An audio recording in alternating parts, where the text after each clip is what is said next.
Hello दोस्तों, आज की इस क्लास में एक और ज्योमेट्री के सवाल को हल करने वाले हैं। ये प्रश्न बहुत बार एग्जाम में पूछा जाता है। इस प्रश्न को बनाने से पहले थोड़ा सा कंसेप्ट पे ध्यान देंगे।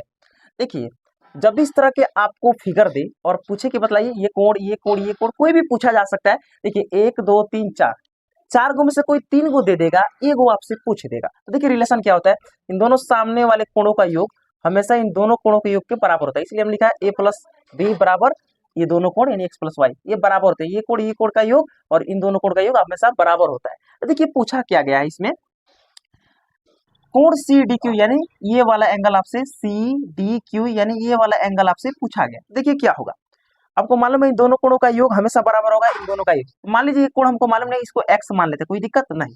तो इन दोनों को योग कर देंगे 60 डिग्री प्लस 50 डिग्री बराबर में, ये तो कोण दिया है तो 40 लिख लेंगे डिग्री, और प्लस में इसको मान लिया हमने एक्स, तो यहाँ पर लिख लेंगे एक्स डिग्री। ठीक है, अब 60 और 50 को जोड़ेंगे तो कितना हो जाएगा 110 डिग्री।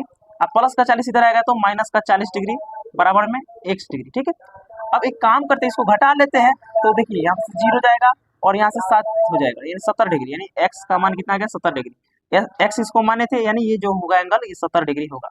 उम्मीद करता हूँ कि इस चीज को आप समझ पाए होंगे। धन्यवाद।